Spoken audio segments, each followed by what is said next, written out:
Hello everybody once again, and welcome back to the workshop. I have another edition that I picked up recently at a used tool store. This bad boy is the Stanley 151 Spokeshave. Looks an awful lot like the Stanley 51, except that it has these nifty little precision adjustment mechanisms for the iron. And I'd kept my eyes out for one of these. Thought I'd like to get one because one of the issues I do have with the 51 is fiddling with the iron takes a little bit more than I think is ideal, and I can't wait to get this guy spruced up. Well, spoiler alert, this guy turned out to be a great user and very handsome, if I do say so myself. And there it is next to the number 51 for comparison.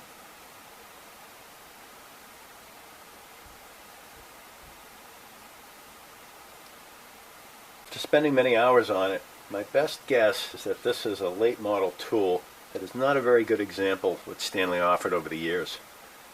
Also, I don't seem to think this thing was well cared for. Iron, lever cap, and screw were pitted. The body seemed to pretty much have lost all of its paint. However, it didn't have any rust on it, so I think this was at one point a pretty rusty tool that somebody had just derusted before it ended up in my hands. After finishing this project, I decided to break it into 4 videos. Getting this thing into the kind of shape I want it turned out to be quite an adventure, and I think I did some pretty novel things. So you'll want to view each of them and hopefully pick up a tip or two. The clips weren't necessarily recorded in order, so the flow might be a little choppy. Hopefully you won't be bothered, but at least you'll know why. So for this video, it's a deep dive in disassembly, just taking a real close look at the tool. You know, I like to do that. And some of the fun I had disassembling it. Another video was I rebuilt the bed. I changed the angle on it so that one of the depth adjustment nuts didn't bind with the iron. Third video, I tuned the iron and lever cap. This iron was about as flat as a potato chip, and the lever cap was in need of some serious TLC. And finally, refinishing the body, I removed the rough texture, probably from a poor casting and years of abuse, painted it up. So for this video, we're focused on the deep dive. Plan on giving a closer look at this guy. You know, I find a lot of details are often glossed over in the video sphere. And for people like me that are kind of into type studies and the history of the tool, if you don't have the kind of detailed view of what other people have, it's kind of hard to put your tool into perspective. Hard to tell with the lighting, I'm sure, but it actually looks like it has a blue paint on it. And it does have the Stanley logo on the iron, the notched rectangle logo. And here's the backside view, number 151. A lot of paint is worn away from the back as well. Inside the handle, it says Made in USA. And on this side, there's the numbers C-820.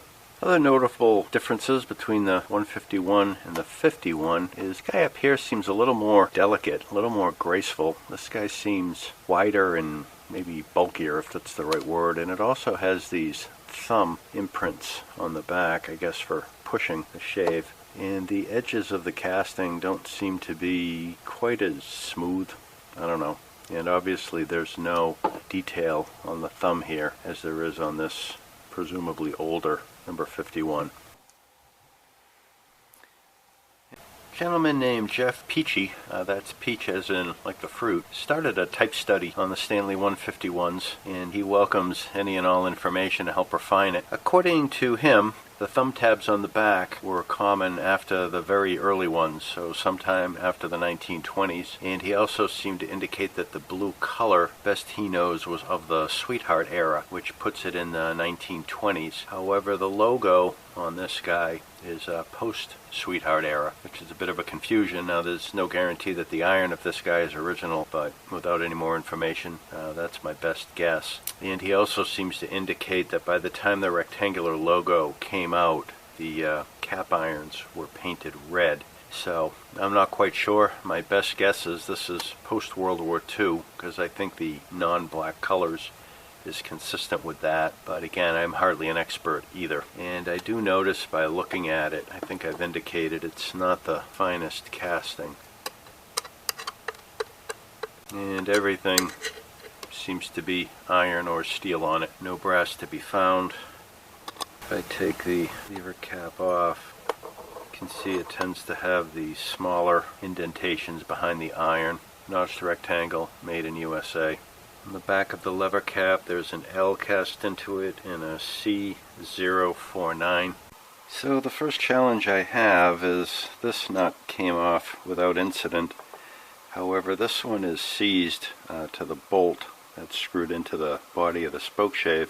I put a little penetrating oil on it and I tried to cinch it down and tightening it, thinking that once the shaft bottomed out maybe this nut would loosen, and it hasn't worked. So my next step is to try to use some heat.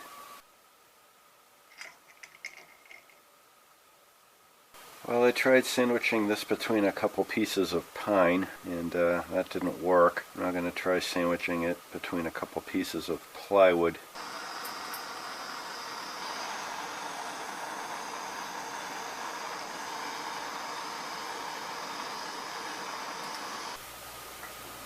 Alright, I think I got it that time. Success! Clean these shafts up with a wire wheel. Now I can use these two nuts locked against each other. Try to turn these off.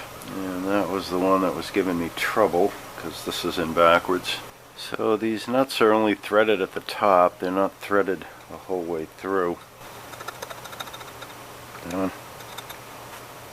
And I'm trying very carefully not to mar these surfaces. Lock those against each other.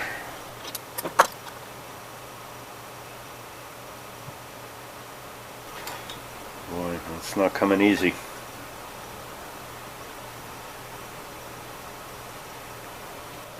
I think I got it.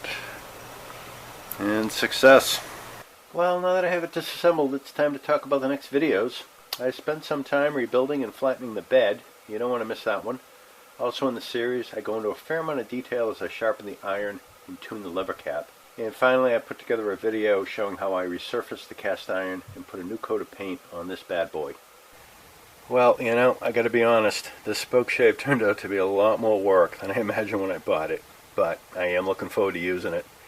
I know my number 51 is a great tool for just the right kind of jobs, and I think this number 151 will likewise be a tool that I'm going to look forward to reaching for. And just to refresh your memory, here's a view of what we had before, and a view of what it turned into now. Once again, here's what I picked up at the store, and here's what we turned it into. Isn't she a beauty? Well, I hope you got something out of this video and the other videos in the series on this guy. Let me know what you think, and do me a favor, like and subscribe. I have a bunch more videos in the works and I'm looking forward to sharing them.